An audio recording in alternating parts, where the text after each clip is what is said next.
Salut mes chers internautes, je suis très ravi d'être avec vous aujourd'hui pour partager avec vous ce nouveau cas pratique. Comme vous le savez bien, aujourd'hui nous allons parler des incoterms.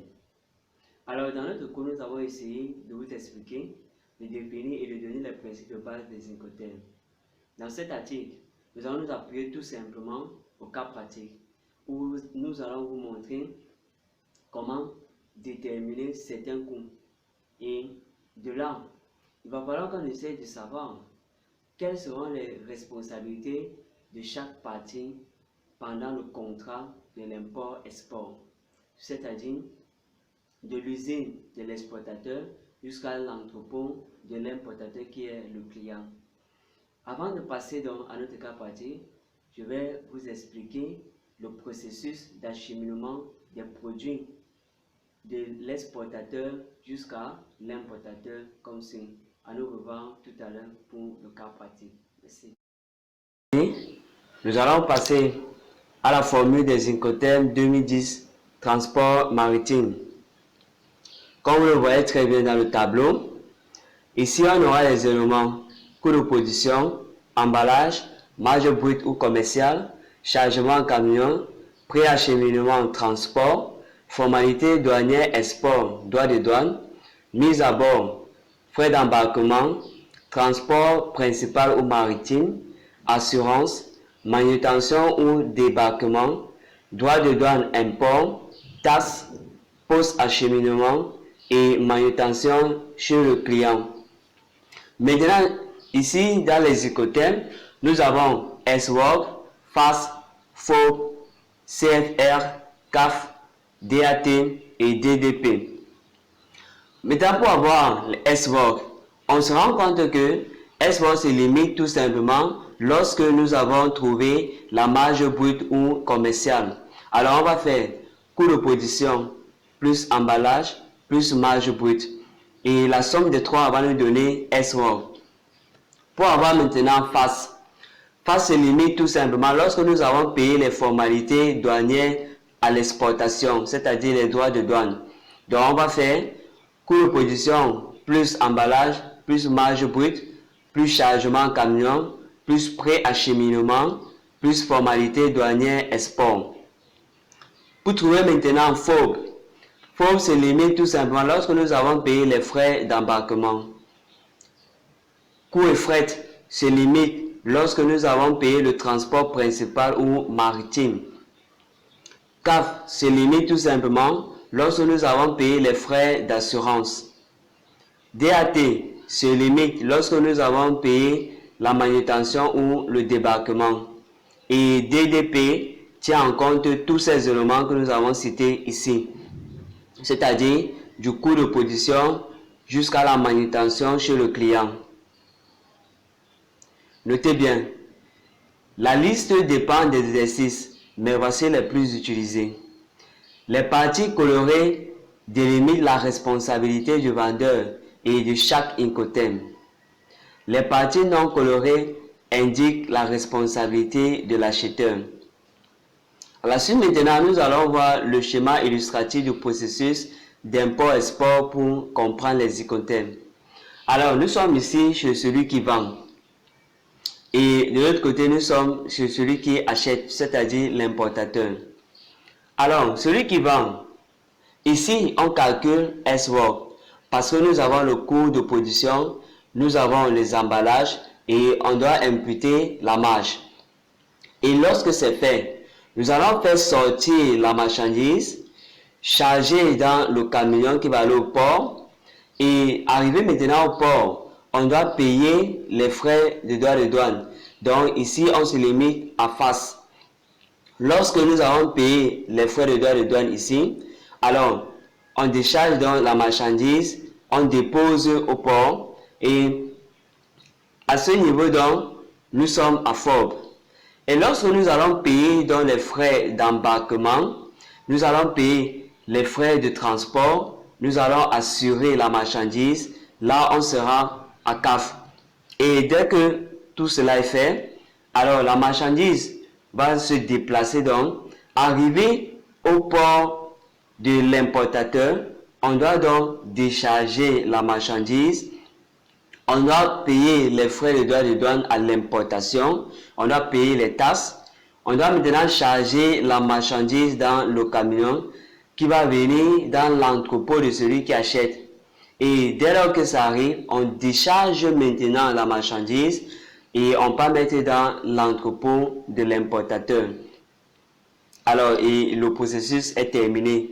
Donc, vous voyez très bien comment on essaye d'acheminer la marchandise du vendeur exportateur jusqu'à l'acheteur importateur. On va maintenant terminer avec la formule des Incoterms 2010 transport aérien, c'est-à-dire par avion. Alors, les éléments sont presque les mêmes.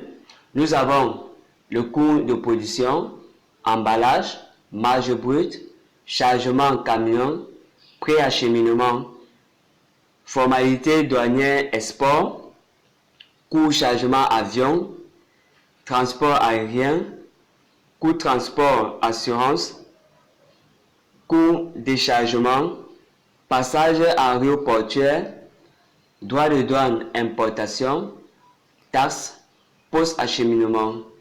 Donc, SVOR se limite lorsque nous avons trouvé la marge brute. FCA se limite lorsque nous avons payé le coût chargement avion. Coût et fret se limite lorsque nous avons payé le transport aérien. CIF se limite lorsque nous avons payé l'assurance. DAT se limite lorsque nous avons payé le coût déchargement. Et DDP tient en compte toutes ces charges que nous avons ici. Notez bien, la liste dépend des exercices, mais voilà les plus utilisés. Les parties colorées délimitent la responsabilité du vendeur et de chaque Incoterm. Les parties non colorées indiquent la responsabilité de l'acheteur. Alors nous avons terminé comme ça avec les formules des Incoterms et le processus d'acheminement des marchandises de l'exportateur jusqu'à l'importateur.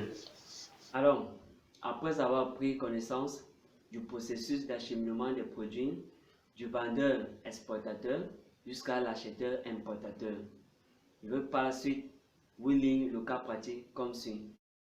Lors d'un forum d'hommes d'affaires à Yaoundé, le directeur général de la Joueurs Pro SA décroche un contrat auprès d'un supermarché, La Navité, spécialisé dans la commercialisation des joueurs pour enfants en Afrique du Sud. Ce supermarché passe une commande. Les informations irrelatives figurent en annexe. En outre, le règlement de la facture a fait l'objet de l'ouverture d'un crédit documentaire. Le compte de la Joueurs Pro SA est domicilié à la SGBC centrale de Douala sous le numéro 24 0000 72 123. Et celui du supermarché La Navité est domicilié à Affluence Bank de Soweto sous le numéro 682 00 AZ. Ça va faire 1. Calculer le coût à supporter par la Joueurs Pro SA dans le cadre des contrats SWOR, FAS, FOB, CAF et DDP. Petit 2. Calculer le montant de la facture à payer pour chacun des contrats ci-dessus par le supermarché La Navité. Sachant que la Joueurs Pro SA applique une marge bénéficiaire de 20%. Annexe. Frais supportés par l'exportation des joueurs à Soweto. Coût de production 1 376 000 francs. Emballage 250 000 francs. Chargement usine de départ 30 000. Acheminement port de Douala 96 000. Assurance maritime 1 340 000. Droit exportation 147 000. Frais d'embarquement 633 000. Transport maritime 1 35 000. Droit d'importation 98 000. Frais de débarquement 548 000. Acheminement à l'entrepôt arrivé 84 000 et déchargement à l'entrepôt arrivé. Alors, sans plus tarder, nous allons passer immédiatement à la résolution comme suit. Petit 1. Calculons le coût à supporter par la Joël Pro SA dans le cas des contrats S-Work, Fast, FOB, CAP et DDP.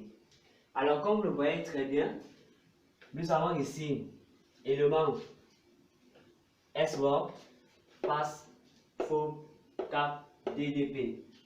Ici, nous avons coût de production, emballage, chargement, usine départ, acheminement en port de Douala, droit d'exportation, frais d'embarquement, transport maritime, assurance maritime, frais de débarquement, droit d'importation, acheminement, entrepôt arrivé, déchargement, entrepôt arrivé et enfin coût de revient.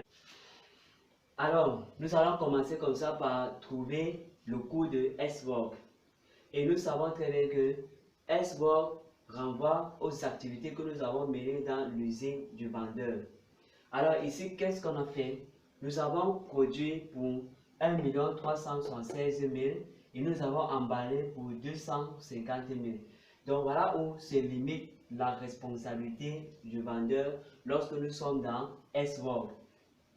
À la suite, maintenant, on va passer au contrat FAS. Maintenant, pour FAS, la responsabilité du vendeur va se limiter lorsque nous allons payer les frais de droit de douane. Donc, ça veut dire lorsque nous allons payer les frais d'exportation.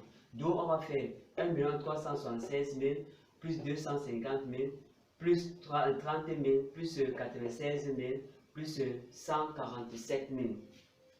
À la suite, maintenant, on va parler du contrat FOB. Le contrat FOB se limite lorsque le vendeur a payé les frais d'embarquement et le reste concerne l'importateur. Alors, qu'est-ce qu'on va faire? On va faire 1 376 000 plus 250 000 plus 30 000 plus 76 000 plus 147 000 plus 633 000. Voilà ce qui renvoie aux frais que nous allons payer lorsque le contrat est fait en FOB. Maintenant, à CAF, le contrat dont la responsabilité du vendeur va se limiter lorsque celui-ci va payer les frais d'assurance maritime. Donc, on va se limiter ici pour CAF. D'où on va faire 1 376 000 plus 250 000 plus 30 000 plus 96 000 plus 147 000 plus 633 000 plus 1 035 000 plus 1 340 000. Et le reste là concerne la responsabilité de l'importateur. À la fin maintenant, nous avons le contrat DDP. Ici, toutes les charges renvoient à la responsabilité du vendeur. Alors, nous allons tout simplement sommer tous les différents frais que nous avons engagés lors de l'exportation des marchandises. Donc, on va faire 1 376 000 plus 250 000 plus 30 000 plus 96 000 plus 147 000 plus 633 000 plus 1 035 000 plus 1 340 000 plus 548 000 plus 98 000 plus 84 000 plus 45 000. Donc, vous voyez maintenant quel est dans le coût que nous allons supporter pour chaque contrat. On commence d'abord par S-Work. S-Work, ça sera 1 626 000 parce qu'on a sommé les deux. À FAS, ça sera 1 897 000. À FOB, ça sera 2 532 000. À CAP, ça sera 4 907 000. Et à DDP, ça sera 5 682 000. Alors, nous avons fini comme ça avec le calcul des différents coûts lorsque le contrat est fait à S-Work, FAS, FOB, CAF et DDP. À la question 2 maintenant, on nous a demandé de calculer le prix de vente pour chacun des contrats. On sait très bien que le prix de vente sera égal au coût de revient plus la marge. Et on nous a dit que Joël Pro applique une marge de 20% sur le coût de revient. Alors, nous avons les éléments ici. On a le coût de revient, on a la marge brute et on a le prix de vente. Nous avons SWOP, nous avons PAS, nous avons FOB, nous avons CAC, nous avons DDP. Le coût de revient de SWOP c'était 1 626 000. Donc ça fait 1626 parce que c'est à 10% sur 3. À PAS c'était 1 899 000, FOB 2 532 000, CAF 4 907 000 et DDP 5 682 000. Alors pour trouver dans la marge, ce qu'on va faire c'est quoi? On va faire 1626 multiplié par 20 divisé par 100. Ça va donner 325,2. Alors pour trouver le prix de vente, on va faire tout simplement 1626 plus 332,2, ça va donner 1951,2. Maintenant, nous passons à PAS. Alors, on va faire 1899 par 0,2 qui va donner 379,8. On va sommer les deux pour avoir le prix de vente et ça va nous donner 2278,8. Maintenant, nous passons à FOB. FOB, c'est, on va faire 2532 fois 0,2, ça va donner 506,4 et le prix de vente va donner 3038,4. Nous passons maintenant à CAF. On va faire 4907 par 0,2 pour trouver la marge, ça va donner 981,4 et le prix de vente c'est 5888,4. Et on finit maintenant avec DDP. DDP, on va faire 5682 fois 0,2 qui va donner 1136,4 et le prix de vente c'est 6818,4. Alors nous avons terminé comme ça avec le calcul des coûts et du prix de vente. Sur ce, je vous remercie pour votre attention. Que Dieu vous bénisse, qu'il vous accompagne dans vos révisions.